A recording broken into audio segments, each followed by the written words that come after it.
hubungan menantu dan mertua harus dilandasi ibadah. Tujuannya tidak sekedar menyenangkan manusia, tapi untuk mencari ridha Allah. Ini kaidah pertama. Supaya istri dengan ibunya suami itu nggak berantem, nggak cekcok, perlu memperhatikan 10 kaidah ini.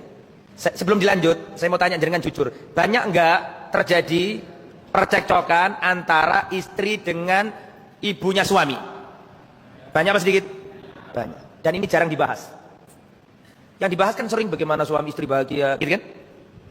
Sebenarnya suami istri gak ada masalah, tapi jadi masalah karena ada hubungan yang gak baik dengan mertua. Maka yang pertama yang harus dipahami, hubungan menantu dengan mertua harus dilandasi ibadah. Bukan sekedar menyenangkan manusia, tapi mencari ridha Allah. Karena hubungan menantu dan mertua harus dilandasi ibadah, maka harus pakai aturan. Aturannya adalah innama bu'itsu liutammima makarimal akhlaq. Kata Nabi, tidaklah aku diutus kecuali untuk menyempurnakan akhlak. Maka harus berakhlak. Menantu harus berakhlak yang baik. Bukan sekedar supaya cek dilem mertua, enggak, tapi mencari ridha Allah. Seorang mertua harus bisa ngemong menantunya, bukan sekedar supaya cek dikei duit mantu, bukan, tapi mencari ridha Allah. Jangankan sama menantu, jangankan sama mertua yang ada hubungan, wong sama manusia pada umumnya saja kita disuruh berakhlak. Betul? Bahkan kepada orang kafir kita nggak boleh berbuat dolim. Bahkan kepada hewan kita nggak boleh berbuat dolim. Apalagi kepada mertua, apalagi kepada menantu. Maka kaidah pertama, landasilah hubungan istri atau menantu dengan mertua dengan landasan apa tadi? Ibadah, gelek ridhani Allah. Maka perlu sabar, perlu ikhlas, perlu ngemong. Itu yang pertama. Kaidah yang kedua, hanya Allah yang mampu menyatukan hati manusia.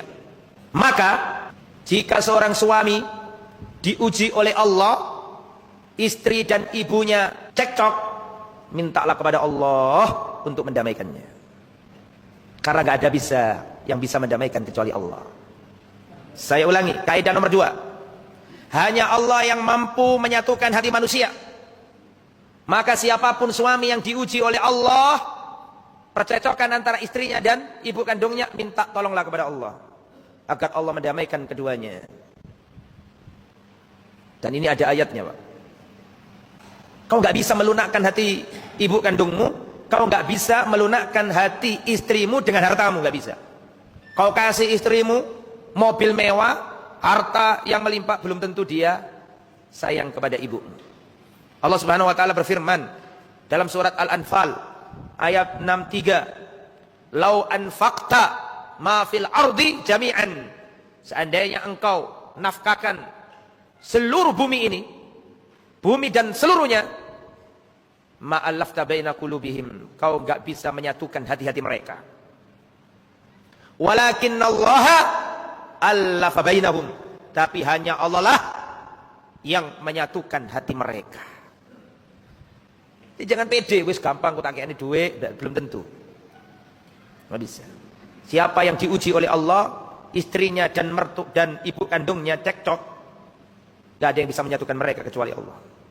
Maka minta tolonglah kepada Allah agar Allah menyatukan hati-hati mereka. Allahumma alif baina ummi wa zaujati. Ya Allah, lembutkanlah, satukanlah antara mamaku dan istriku. Minta sama Allah. Allahumma aslih baina ummi wa baina zaujati. Ya Allah, perbaikilah antara ibuku dan antara istriku. Minta tolong sama Allah. Kan hanya Allah yang memiliki hati. Maaf, hanya Allah yang menguasai hatinya manusia. Maka mintalah sama Allah untuk melunakkan hati-hati istri dan ibunda kita. Yang nomor 3, mertua bukan orang tua. Saya ulangi, nomor berapa ini? 3, mertua bukan orang tua. Jadi nek ana wong ngomong mertua iku ya wong tua. Wong tua iku ya mertua. Jawabannya beda enggak? Mertua bukan orang tua.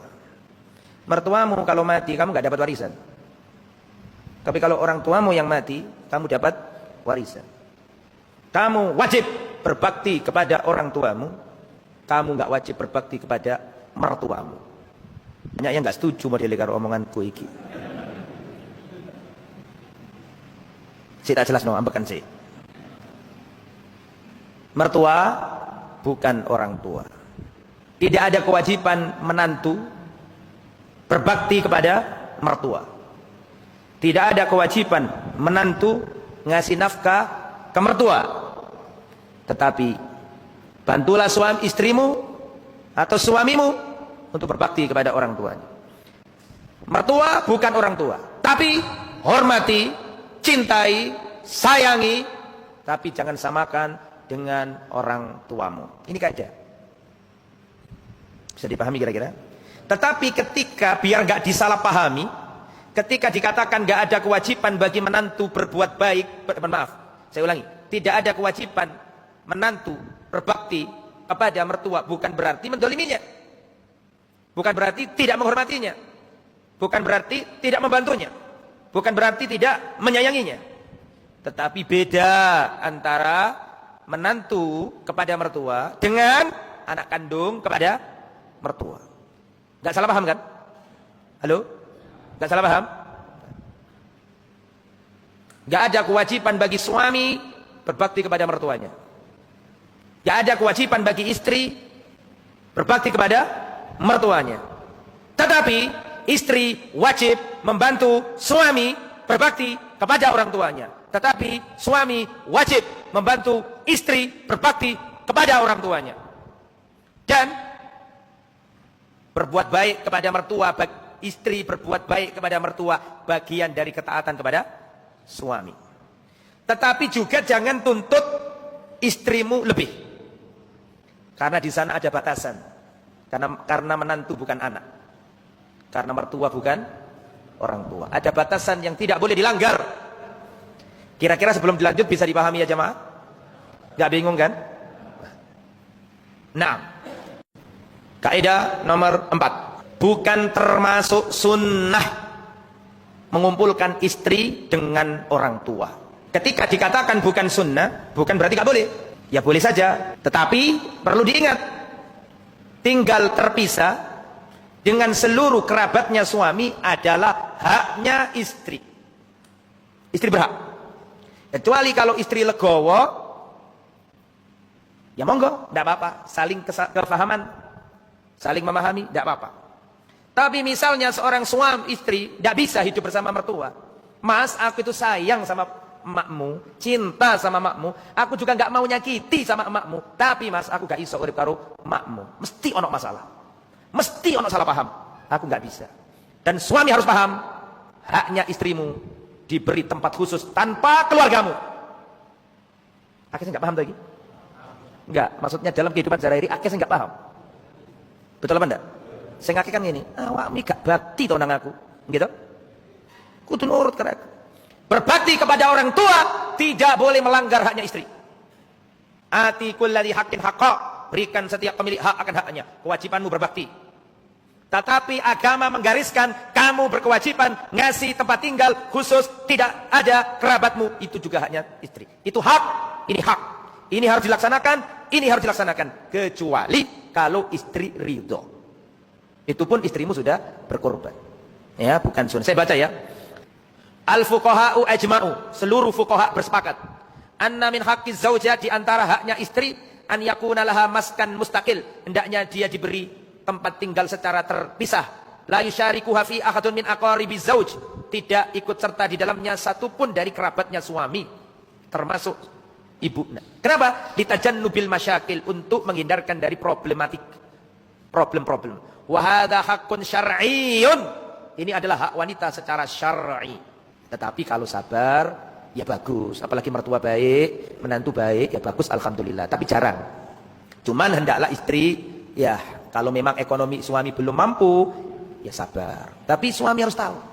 Apalagi suami sudah hidup sama orang tua kandungnya, sama istri, plus di situ ada saudaranya, iparnya. Pasti istrimu mekek. Ngono ku sik kon salah-salah, no. Ngono ku sik kon anggap bojomu gak bakti nang awakmu, padahal awakmu sing durung iso gelekno omah kanggo bojomu. Kok guyu-guyu itu krasa apa piye sampean? Metek Pak, iki mesti ibu seneng di bawah ini. Gini mboten? Karena wanita itu Pak, perasa. Wanita itu Pak, ya, ada kaidahnya. Tidak boleh ada 2 ratu dalam satu rumah. Betul apa enggak? Tidak boleh 2 ratu. Mesti cekcok. Mesti rame. Dan perasaannya itu tajam Pak, baik ibumu atau istrimu. Misalnya, istrimu krungu omongan ringan banget. Ibumu ngomong karo awakmu. Tanpa sengaja istrimu krungu. Bojomu iku mang ngene. Enggak akan dilupakan. Enggak akan dilupakan. Enggak akan dilupakan. Dan sulit dimaafkan. Betul apa enggak? Sebaliknya, kalau mertua tahu menantunya ngomong, "Tadi Mas, ibu itu gini-gini." Enggak akan dilupakan dan terus terkeruh. Karena itu sifatnya wanita. Betul napa mboten iki? Setuju napa mboten? Ya wis lah nek ngono wis. Tapi leres mboten? Nggih, Pak. Bukan berarti nggak boleh Pak, biar nggak salah paham lagi ya. Saya omongin lagi, bukan berarti nggak boleh. Boleh, kalau si wanita legowo, kalau saling memahami, saling sayang. Tapi jarang. Gini betul? Jarang. Saya ngake mesti cekcok. Saya coba tak walik. Misalnya ono wong wedok duwe bapak lanang, mesti masuk bapak wedok lanang. Wong wedok duwe bapak kandung, emak mati pisan. Terus yang wedok itu nikah Pak, terus satu rumah sama suami sama istri plus bapaknya wanita, mertua karo menantu padha lanange. Betul? Kira-kira masalah apa enggak? Enggak masalah, wong lanang api-api, Pak. Kino mboten? Nek wis gak apa-apa, Mas, aku biyen yo ngono. Wong lanang ngono, Pak. Ono masalah iki gak apa-apa. Nek wedok, Pak, bojomu iku mang, emakmu iku mang, dawa urusane. Kino mboten? Wong lanang memang api-api wong lanang. Wedok itu main perasaan, dramatisasinya itu, betul gak? Kalau orang dari mari wis, wedok ruwet, betul apa enggak? Wis, nomor pinten kan ini? Ini diterusno ku dawa iki. Nomor 5. Kaidah hubungan istri dan mertua. Yang tua menyayangi yang muda hormat kepada yang tua. Itu kaidah. Sampai catat apa mboten? Catat nggih.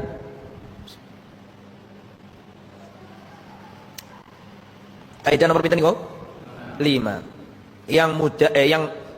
Yang tua sayang kepada yang muda hormat kepada yang tua.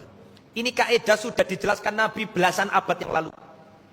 Nabi Muhammad sallallahu alaihi wasallam bersabda, "Laisa minna man lam yarham saghirana wa yuwaqqir kabirana."